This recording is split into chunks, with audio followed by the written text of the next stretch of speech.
Advice. Bill, just wanted to say I went to Carnegie Hall and loved your show. I'm new to the podcast, and I want your advice on a lady that used to be a huge part of my life. Okay, here we go. So, I'm a pasty white guy from the Bronx, and I went out with a Dominican chick for 5 years, during which I learned Spanish fluently so I could speak to her parents who didn't speak English. See that? There you go. There's an American doing it because he had to. And for the first 3.5 years of the relationship, I fell deeply in love with her. Well, he writes, what a fag. You're not a fag. That's a good thing. And respected her reasons for not having sex during those first 3.5 years. Oh, geez. So skip forward a bit. I started thinking she might be the one. Then she graduated college and got an offer to teach English in Japan. First off, I don't know how someone doesn't have a full grasp of the language. Someone who doesn't have a full grasp of the language herself can teach others, but that's for them to deal with. So she said it was only going to be for a year, and she wanted to stay together. Few months passed, and she says, oh, God, no, dude, she's slowly breaking up with you. Anyways, few months passed, and she says they want her to stay another year, and that she wanted to go off on some hippie trip to Africa. So I told her to go fuck herself. Good for you. My question is how to explain to everyone how much of a selfish cunt this girl is. Because for some reason, everyone thinks she's a saint. Did you tell him the story? He goes, I look like the asshole, especially when that typhoon/earthquake/Armageddon hit Japan last year, and people were asking me how she was, and I said, fuck knows, maybe dead.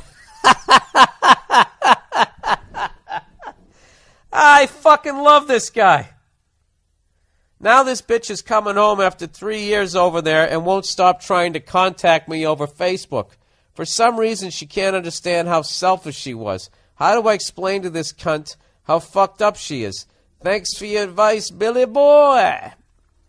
All right. This is what we really need to discuss here. How do you feel about her? Do you still love her? All right? If you do, I don't know what to tell you. Because she fucked you over. She fucked you over, okay? You don't do that to somebody. All right, I'm going to go off to Japan. It's only going to be for a fucking year, and you hang around for a year, and then after the year's up, I'm going to go to fucking Africa and go traipse around there. She really didn't want to come back and see you at that point in your life. And now she's done, you know, sucking the fucking rainbow of dick she probably had since she left you. And believe me, she has, because women don't count that over-the-sea shit.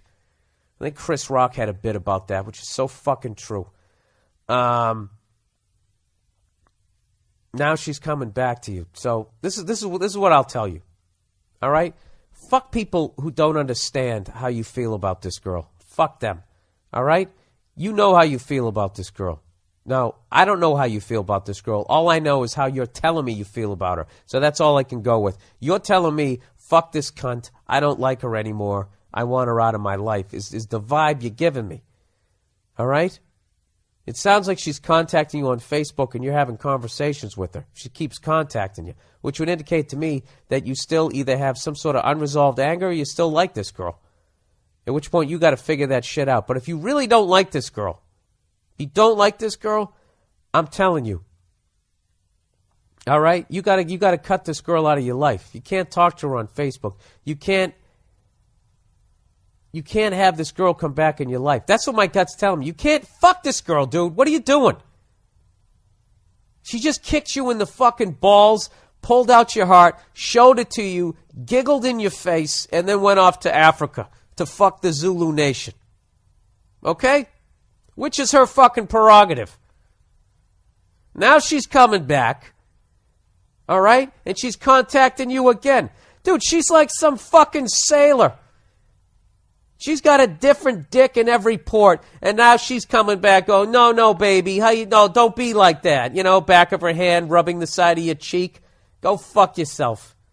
Go fuck yourself. She just wants a ride to the airport all the way up to fucking 167th fucking street under the George Washington Bridge. Tell her to go there herself.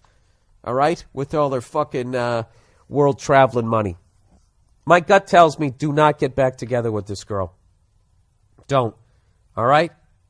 There's other fish in the sea, and they don't go across the sea and say that they're coming back and then don't come back and then go over more seas and then go fuck some land fish. That didn't make any sense, but you know what the fuck I'm talking about, all right? Come on, man. Step outside this shit. Look what she's doing. She's coming back to town. She's coming back to town like a fucking sailor. She got to come in on a tall ship with one of those little fucking hats on. Fuck that, dude, all right? If she breaks your heart again, don't fucking write to me because you deserve it. You don't deserve it. Nobody deserves it, but come on. All right. That's what I would say. What did he say? For some reason, she can't understand how selfish she was. That's because she's selfish. How do I explain to this cunt how fucked up she is? Dude, yeah, look at you, man. You're allowing her to suck you back into her life. Fuck that. This is how you explain how much of a cunt she was. You stop taking her fucking calls. You stop taking her emails on Facebook, dude. She's going to fucking do it to you again like that bitch does to fucking Charlie Brown. Charles M. Schultz was trying to teach you a lesson when you read those cartoons. That's what that whole story is about. Every time he comes in to kick the football and she pulls it away, Charles M. Schultz was trying to say a cunt is a cunt is a cunt. All right? But you just can't say that back in the day. You couldn't put that in a newspaper.